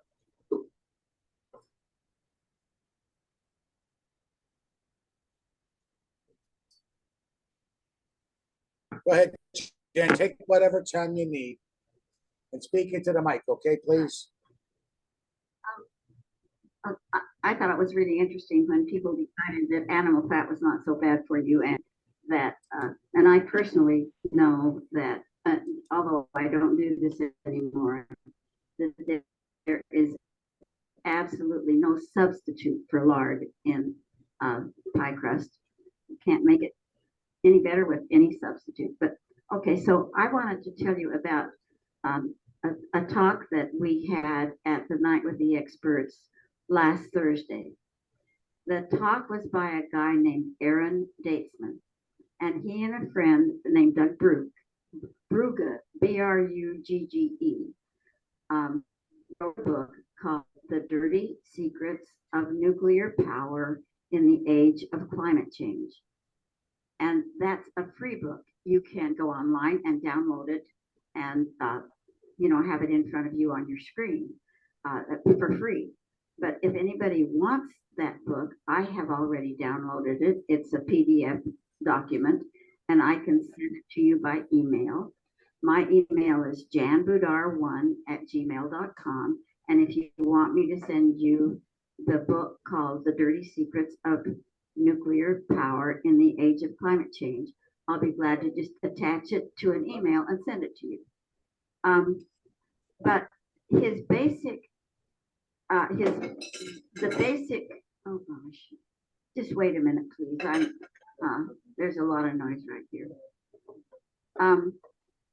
The name of the talk that he gave was, there is no such thing as low-level radiation, as a low-level radiation encounter in biological systems. So I wanted to repeat as best I could some of the things that he said in that talk on Thursday, because I think they were very, very interesting. So he said and the reason we invited him to the meeting is that we have a lot of curiosity. Why is it that the government will look at 3 Mile Island, the accident at 3 Mile Island that took place in 1979, and say there was not enough radiation released in that meltdown to hurt anybody? That the level of radiation was barely above background. And this guy comes in, his name is Aaron Datesman. He says, every single encounter that you have with radiation, whether the government calls it low level, high level, or anything in between, each encounter is a high level encounter. So he has developed a theory called the shot noise in radiobiological systems, explaining that when a molecule inside a biological system goes through nuclear decay, it will shoot out a particle, say it's a beta particle, and a beta particle cannot be split. A beta particle is a very, very basic particle that you cannot, that has no lower, you can't turn it into 2 other things or 3 other things. It's a basic particle itself. And if one of these beta particles is loose in the biological system in places where it shouldn't be, well, that's a major encounter, and it's not low level. So that's what he was calling shot noise, that there is that every particle that is released into a biological system is major. And of course, we invited him because of wondering why the official story about radiation is so completely different from the story of an epidemiologist or a doctor. And he showed us that a blast of radiation, like the bomb was dropped at Hiroshima, it can be if it doesn't kill you, it can make you so sick that you die, in the first month or so. But I know a lady, her name is Hideko Tamura Snyder. She's married. Very interesting story. Let me just go do a little teeny aside here. She came to the United States, and some guy fell in love with her, and she didn't marry him. She married somebody else and had 2 or 3 children. But the marriage was not all that great. And this guy, Mr. Snyder, he waited 30 years for her to marry somebody else and have children. And then when she divorced, he was there, and and now they're a couple. But that's totally aside from this whole story. But she's had health problems her whole life, and Mr. Datesman, or Dr. Datesman, he showed that low-level radiation that's long-lasting is more damaging to a person than high-level radiation in a single blast. And I thought that Hideko Tamura's experience showed that, because after the bomb was dropped at Hiroshima, she should have died. She was very, very sick. And her father who had been away, her mother was killed in the blast, but her father, who had been away, came and he really wanted to save her life. And there was a myth, there was a custom, there was a belief among the people in her family that if you drank the blood of a snapping turtle, you could be cured of illnesses. So he fetches a snapping turtle and takes the blood out of it and holds her up because she can't even do anything but lay down. And he forces her to drink this. And it's the only thing that was the first thing after she got sick that actually stayed down. She recovered, and like I told you, she's 90 years old now. And so there's another story about low-level, long-lasting radiation, and that is there was a USS, I guess you call them a destroyer, I don't know, it was a big old boat with lots of Navy personnel on it. And when Fukushima happened, when the explosion of Fukushima happened, this boat called the Ronald Reagan sailed right into the thick of it because the United States was coming to help people get out of town and to, you know, just do general work to help with the recovery, the emergency evacuations from Fukushima. Well, the people who were on that boat were mostly young people. They got very, very sick. Some of the women have never been able to have children, and the kids who were on that boat, they really got sick. Well, the Navy did not accept that. They said, "Oh, this is not true. They're not any sicker than anybody else." And they said they don't have as much sickness even as the old guys that were in the nuclear Navy back in the day. And so they compared the illnesses of the young people on the Ronald Reagan to the people who had been in the nuclear Navy back from the time of Jimmy Carter. Well, some English guy named Chris Busby, he looked at that and he thought, wow, those men from the nuclear Navy have a lot of cancer. And so he compared the cancer rates of the men in the nuclear Navy to the cancer rates of the general population of the United States of people the same age. And he found that, if, you know, just looking into the records, the people who had been in the nuclear Navy, who were, you know, 70, 80, 60, or 50, had 9 times the rate of cancer of the general population of the United States.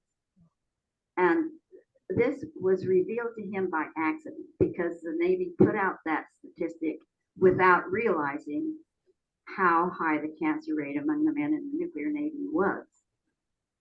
And this is showing that low-level radiation over a long period of time is very, very damaging. And I think that is the main thing I wanted to tell you. I can't explain shock noise in radiobiological systems because it's loaded with mathematics. And if I sat down, I could understand it, but this was just a talk that was given the other night. But I really would like to have had everybody come to that talk because it was quite scientific and yet it was understandable to all of us. You know, you know, when you come to the conclusion and you say and you can prove that low-level radiation over a long period of time is much more damaging than, you know, a blast of radiation like the one that Hideko Tomura recovered from and Saseko Thurlow recovered from. Saseko is now in her 90s too, And she goes all over the world trying to stop people from continuing to produce nuclear weapons. And I brought with me a book because I went to the Bulletin of Atomic Scientists. They had a fundraiser dinner that I went to, and there was a young woman there named Emily Strasser. And Emily gave a wonderful talk, and it was very much against nuclear war and the continually producing nuclear weapons like we do in the United States and Russia and China now. Maybe India, but maybe not, I'm not sure. But I brought her book with me. The name of the book is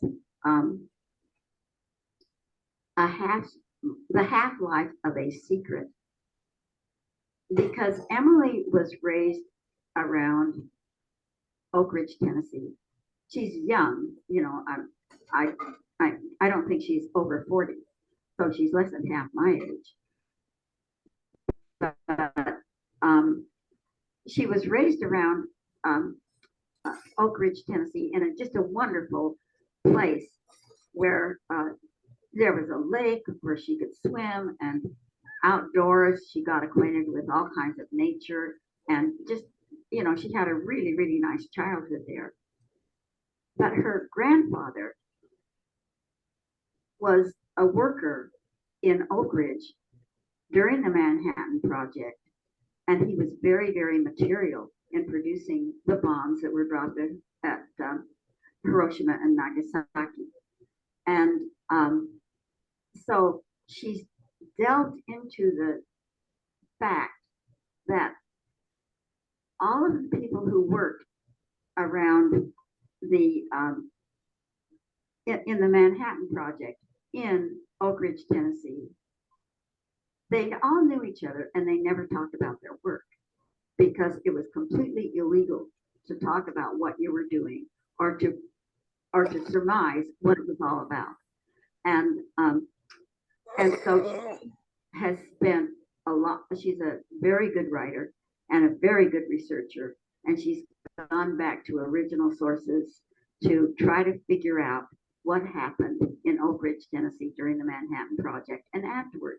Her grandfather had a great career as a physicist in Oak Ridge, but he also, when he was less elevated in his job, was a person who was very material in producing the original atomic bomb. And after the original atomic bomb, he went on to continue to upgrade, and of course I say downgrade. He continued to enhance the nuclear arsenal of the United States. And her book is an excoriation of the whole project of producing nuclear weapons and continuing to make them greater and more dangerous, etc. So I really appreciate people listening to the talk, what I could reconstruct of the talk we had Thursday night at night with the experts. And every time we have one of those, everyone is invited to register and come to the meeting by Zoom. It's not an in-person meeting. And the next one will be the fourth Thursday in January. We're skipping December. So I feel that people who don't come kind of miss a lot because the talks are very, very interesting and they are really worth going to. Okay, I thank you very much for listening. I appreciate it. Okay, who's next on the rebuttals? Go ahead. All right. Yeah. Hey, thanks for the talk. I attended last time on via Zoom.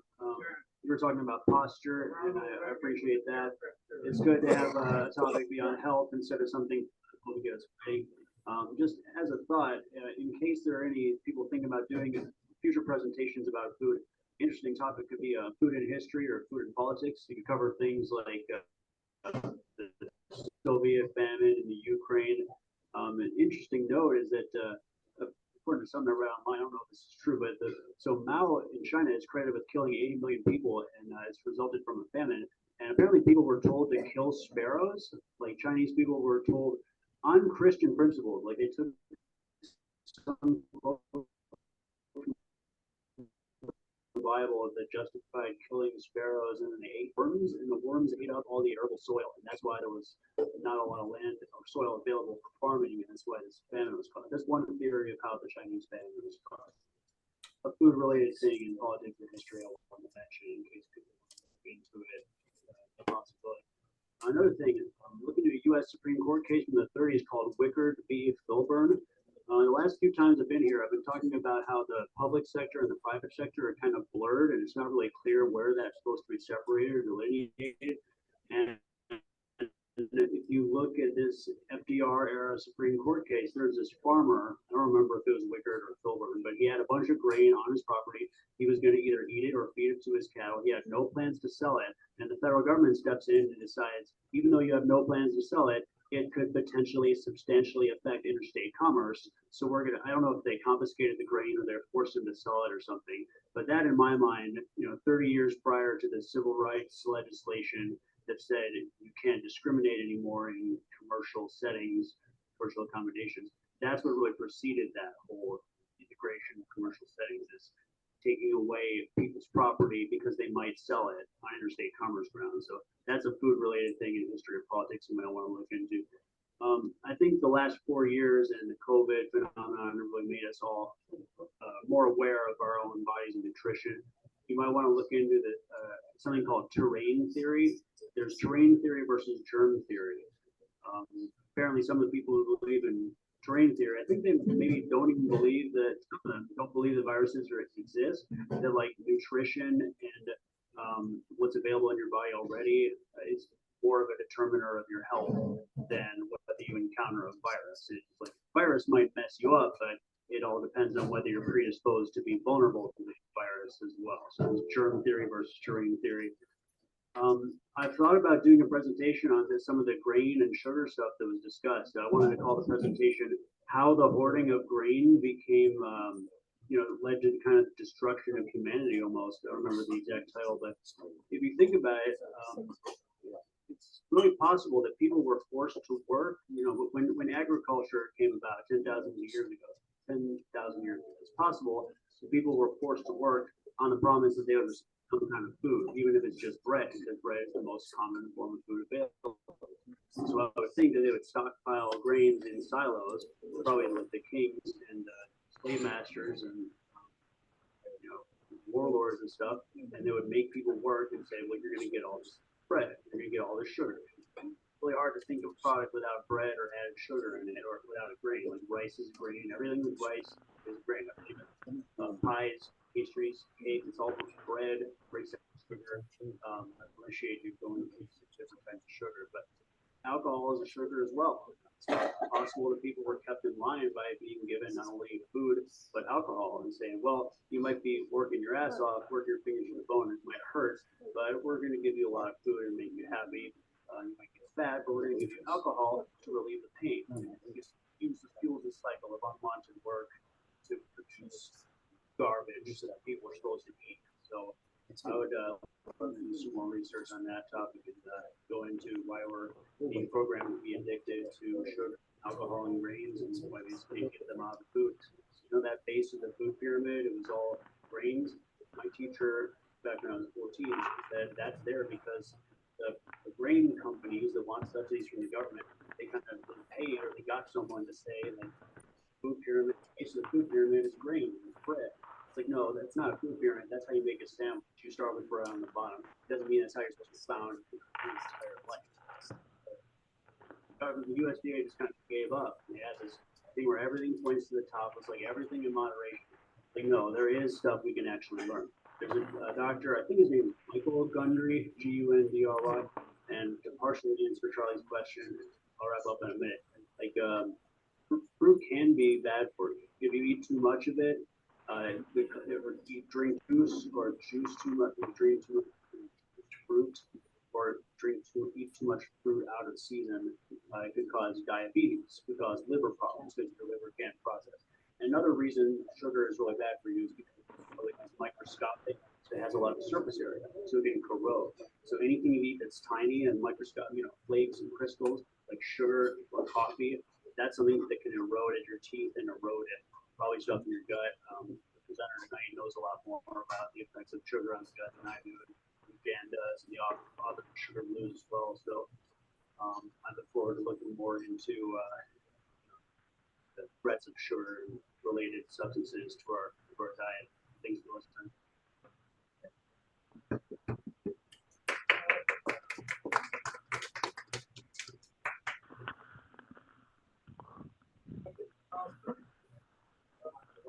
Now I want to. Okay. From what I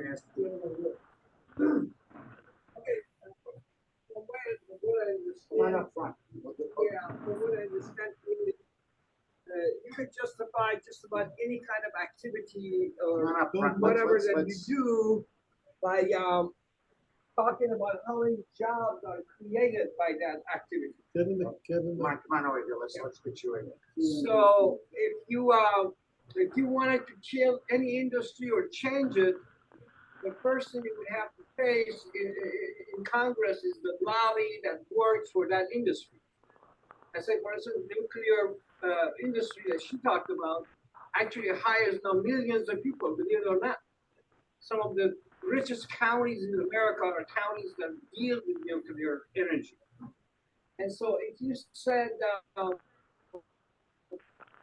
let's change the food that we sell and how many jobs are affected. And I worked in a restaurant in Syracuse, New York, and we had a hole about this big in a walk-in cooler, and the rats were coming in. That's why I grabbed the health inspector one day and said, "What's going on here? Why don't you tell the owner to fix the cooler?" And he said that I can't close this restaurant. 20 people work on it. And if you go down that line, you will see that just about anything you want to do would ultimately come down to how many people it affects. And so the food industry hires millions of people.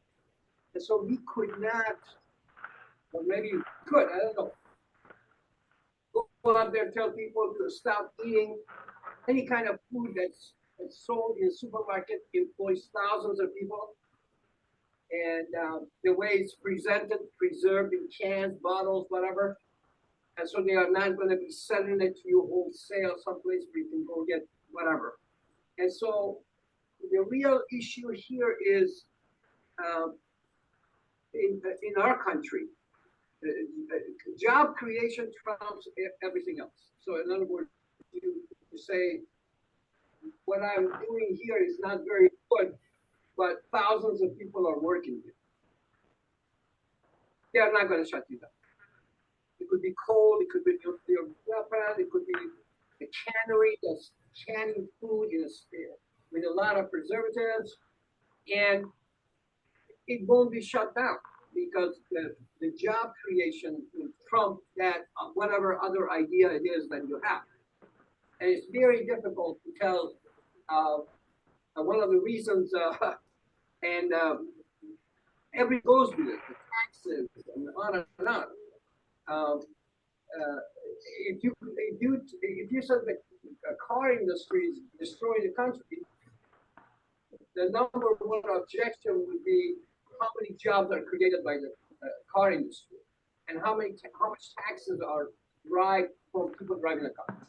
And so anyway, that's what I wanted to say. So we're talking about safety of different things. You have to immediately consider what the effect of it will be on jobs and revenues for local government, state government, federal government. Otherwise, it's a no-go. I mean, as far as health or whatever you were talking about. Okay, who else has rebuttals tonight? Charlie, you got one in you? Charlie? Yeah, I will. All All right. right. First of all, I'd like to thank Jenny for taking the time in preparation putting together a talk is always very good, very informative, a lot of things to talk about. I'll be eclectic as usual. Number one,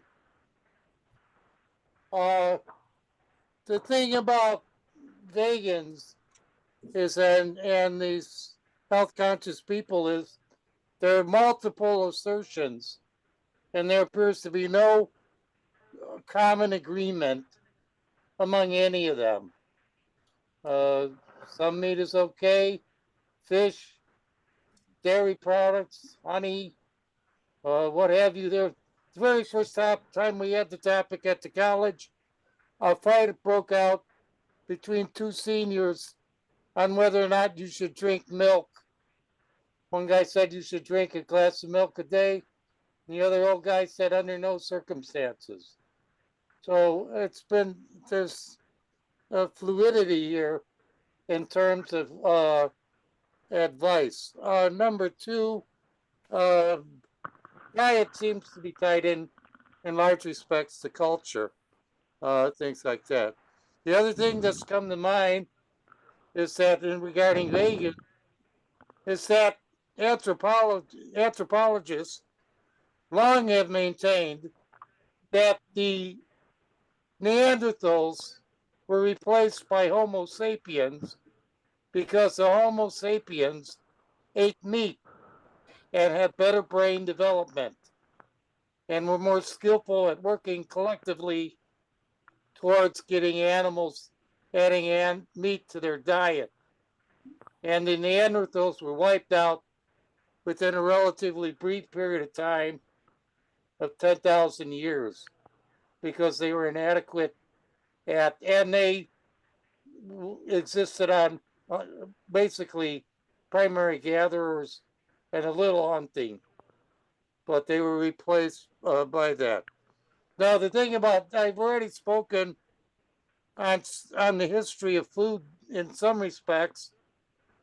Sedentary agricultural practices meant that you had a surplus of food.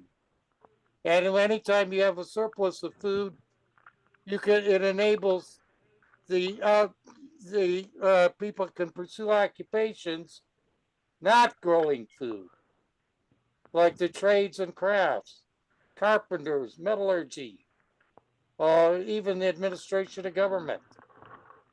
So I don't know the nefarious things that are evil about food, but the agricultural practices enabled the development of civilization since it ensured a supply of food far superior to anything by hunting and gathering, in which is a method, a very chancy method of survivability. The next thing, little thing there about rice. There's been new strains of rice in which they're getting 4 crops per year in Asia of white rice. And why anybody would want, here's the thing, what makes you think wild rice is superior to white rice? It's wild. I don't perceive why wild rice is naturally superior. This grows. One reason nobody's doing it commercially is you have to grow it in a swamp, I guess, and it's just rice that is branched knocked into the bottom of canoes. But I see no reason that wild rice is superior to white rice, if anything. Certainly not in quantity. There's other things about rice. Basmati rice, perhaps from India, should be avoided at any cost. Regarding organic and inorganic compounds, I don't know what happens in the transition. It wasn't made clear to me. If you have an organic compound and you simply do something with an organic compound, that it becomes hazardous. In and of itself, that's sort of an alchemy, which I don't think is conceivably possible. Now, if you're adding other inorganic ingredients, And I hear arguments of quantity consumed. Well, conceivably, if you consume anything in excess, it'd probably be bad for you. But then the amount of sugar consumed is enormous because it tastes good. Sweet, sour, salty, and bitter are one of the primary tastes that human species have. The danger of foods is not processed food, but illnesses or infections that occur in certain types of food. I was looking at peanut butter, which I'm partial to. And there were outbreaks of salmonella in varieties of peanut butter and recalls. And fortunately, we have the Pure Food and Drug Administration, been around since 1905, to try to monitor these outbreaks of illnesses like that. Another thing you might want to look at, if you're in I never hear this talked about too much, is the it's called the Columbian Exchange. Subsequent to Columbus, there was a great exchange of different food types. For example, the Europeans got potatoes, tomatoes, things like that. The number of crops in the New World, North and South America, we probably gave about 25 different foods to Europe, and we got about 3 or 4. Europe was largely contained to grains, wheat, something like that. So we really didn't have many different new variety food types from the old world. By the way, regarding wheat, the major thing that's happened in wheat production is that the stalks are really small. You don't want tall wheat, not very short wheat. Let's see, last of all, regarding turkeys, the other thing I found amazing about turkeys is they took some turkeys that were grown in a sheltered barn, and they put them out in a field to graze on their own.